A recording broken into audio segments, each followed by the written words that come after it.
Hi guys, andito ako ngayon sa Sunriser and medyo madami na naman ang kanyang mga damo pero susukatin kasi ito ngayong araw na to. Hinintay ko lang yung geodetic engineer. Samahan niyo ako guys para i-tour ko kayo sa foreclosed property ko na to. So exciting to kasi makikita natin ang actual na kondisyon ng bahay at lupa nito. At saka may kasama pa tayong geodetic engineer na darating mamaya para sa lot survey. So tara, pasok tayo. Ayan guys, kung titingnan nyo, luma na yung bahay pero ang lote mismo ay promising.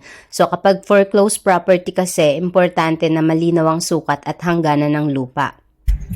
So, ito yung likod niya. So, lahat ito tanggal. Ayan, di ba? Yung mabait mong kapitbahay, pag nagputol ng puno ng saging, dito ang tambak. Di ba? Ang bait nila, di ba, guys? Sana kunin na sila ni Lord para hindi dumami ang mga mababait na tao sa mundo.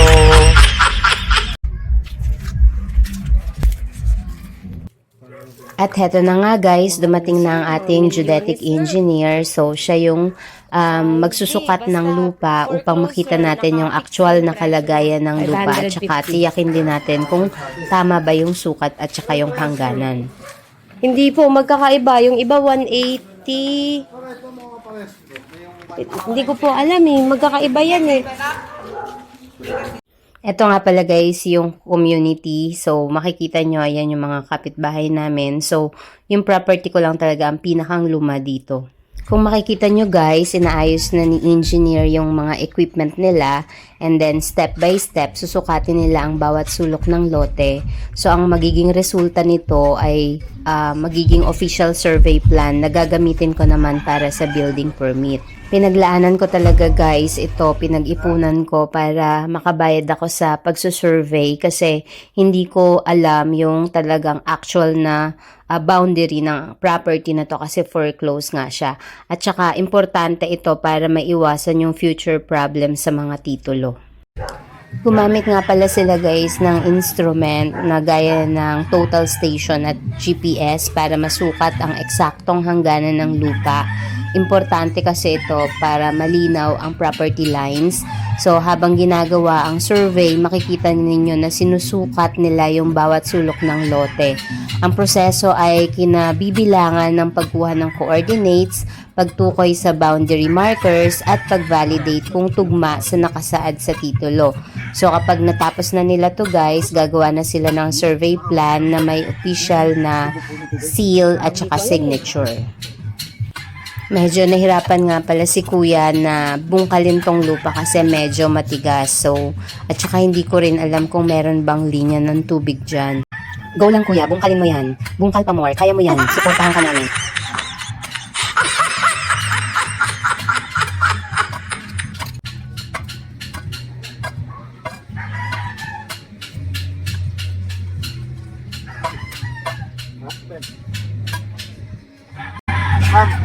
I-sprayan ko na lang dito. Sige po. Pero meron ka bang 30 dito? 30? 30 cm. 30 cm pa. Ito, picture mo. Tara. So hanggang dito talaga yung property ko? So, Okay. sobra na yan. Ganyan lang talaga. Sidewalk na.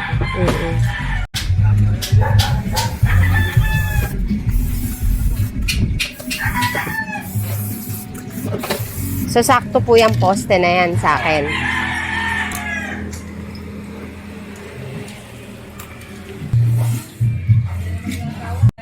Dito nga pala guys, sa kabilang side, nasakop ng kapitbahay ko yung bakod ko. So kumbaga nakadikit sila sa yung gate nila doon sa mismong bakod ko. And then kung napapansin nyo kanina, nakapasok din sa loob ng property line ko yung Maynilad. So kasi meron pa akong 30 cm mula doon sa may gate ko. Property ko pa yon. So mas maganda talaga na pinapasukat yung lupa bago pinapatayuan ng bahay para makikita kung may problema ba talaga. Ang tamang bakod mo yun, oh. Yan, yung Alin pinaka-yan po? mo. Sa'yo yan. Yung pader ko na mismo. Baka hindi Yan, sila nagsariling bakod. Yung likod na yan, iyan. Yung likod na yan, yung puti. Itong puti na to? Yan, yung taas na yan, nun. Okay. Sa inyo po yan. Kumbaga sila yung walang doble bakod. Oo. Ayun, ito yung pinaka-boundary yan to. Ito.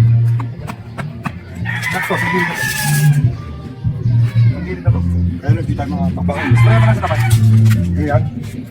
Then, Malis po eh. Hindi yung, kasi diba nangungka lang siya, yung mismo may-ari kaya. saan? Ito, dadalhin ko. Saan? Dito, sa kanina. Kamas ka dyan. Ha? Kamas ka na dyan. Ayan. Alak kasi. Nakalak ma'am eh, pero dito dapat yan eh, no? Kumbaga ano to eh. Ano sa ano to? South of drainage. Ganyan no? Okay, south of drainage. Naka ano to eh. Doctoration ng south of drainage. Ito, Side of ito property line niya. Ito, to. Yung kanya. Oh. Ha? Hindi, ito. Nakagip ng poste ito, kanya yan. Kanya no? Ano, lalagay pa ito? Poste mo? Basta ma'am, ano mo? Ito, tsaka yan. Yung gilid na yun. Yung gilid na yun. Pag nag-wall ka, wala ka na i-wall, ito na wall nila dapat, dito sila. Okay. Kumaga ito sa'yo na to. Okay. Pag nag-wall ka, sa loob, isa dito. Kasi sa'yo na to eh. Hindi ka pwede mag-wall dito sa gilid na to, kanila to. Ayan. Ngayon, ang lilingan, dito ba magigiba ka rin? Ito, tatanggalin. Oh, basta yan susundan mo. Kung hindi nakatayo na yan, Itong pader na to. ganyan lang din dapat i-wall mo. Ah, sige. Kung hindi nakatayo na yan. Isang diretso lang yan hanggang dito. Okay. Hanggang dito sa dikit ng poste na to.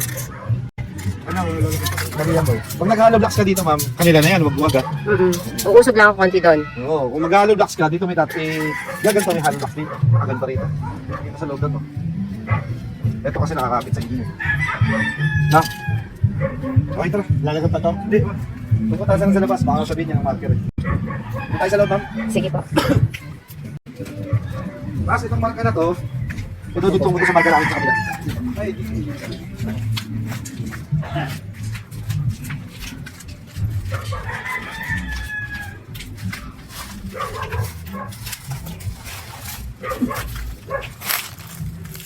Ayan, hati kayo sa poste na to eh. Hati kayo.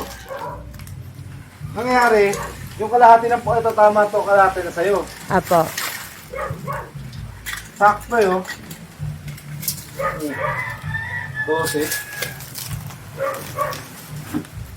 Kaya pag giniba tong poste na to, galing sa line na to, papasok ka ng 12 cm. Papasok ng 12 cm pag ginibayan. Ito ang tamang linya. Tapos yun yung katumbok ng araw doon. So, etong pader na to sa kanila. Hindi. Ito masabi ma'am eh. Basta pag ganun yan eh. Hati nangyari. Okay. May portion na meron kayo, meron sila. Okay. Hating-hati nangyari dito. Kaya pag giniba to, di ba gigibain to? Apo. Gigibain nyo pa ba tayo? Hindi na. Hindi na eh. Hindi. Matibay naman yan eh, no? Oo. Pag Hindi na hindi yan. ginibayan, ang boundary talaga nasa Gitna niyan. doon sa loob eh. Ano sa loob? Oo. Itong linya na to, tama to. Eto, pader ko. Oo. Eh, lagyan mo na dito. Eto, gigibain to kasi ano to eh, ayun no, tinalian nga lang yan eh. Pag ginibahan nyo Eto, gigibain. Pag ginabahan nyo yan. Ha? Ito. Yung corner. Plus sakto 12 pre oh.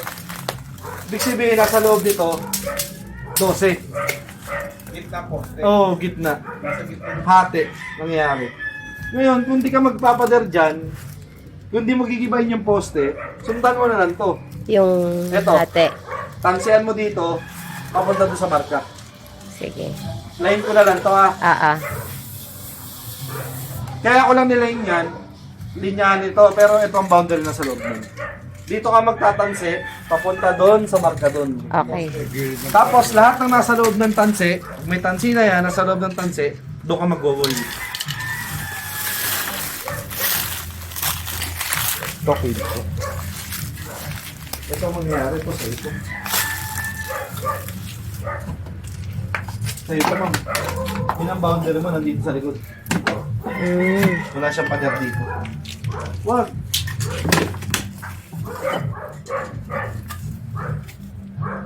Tayo makapasok.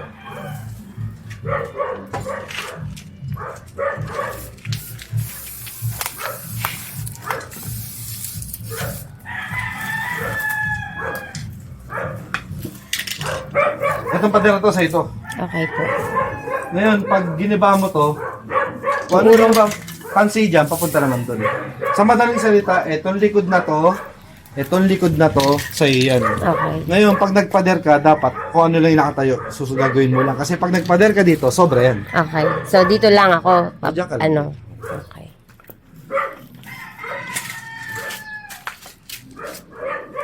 Tapos ito, pwede kong taasan. Patong lang ako ng hollow blocks dyan. Oo, sa'yo yan. Okay. Sa'yo yan. Pero pag yung ano ka, kasi magpaplatada ka, kahit adjust mo kahit konti. Kung mag-wall ka kabilaan, kahit maaari mag-safety ka kahit 10 cm para magpaplatada ka. Okay. Di ba? Konti lang naman yun. 10 cm dito sa akin o sa kanila? Adjust ka rito. Kung sakali kung sa akin lang kung for safety lang din magplatada ka, adjust mo kahit konti. Pero ito, gawin mo, yung line na yan, tapos marka sa araw, tanse. Lahat na nasa loob ng tanse, doon ka na maglaro ng platad, ng asintada. Okay. Mga problema yung lote. Okay naman yun. Okay. 90.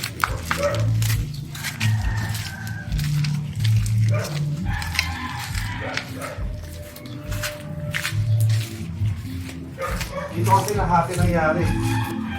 Patusok siya oh. Wala sa kanto ng poste. Pag ganun. Pag ganun yun. Pag ganun yun. Kaya may portion na sa'yo. May portion na pumasok sa kanila. Okay.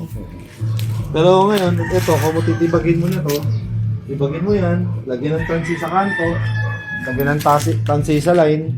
Pag nakakabit na yung tansi, doon ka mag-asintado sa loob. Okay. At eto na nga guys, ang masakit sa bulsa, kailangan ko na silang bayaran. Robiso. Oo, R-O. B-I-S-O.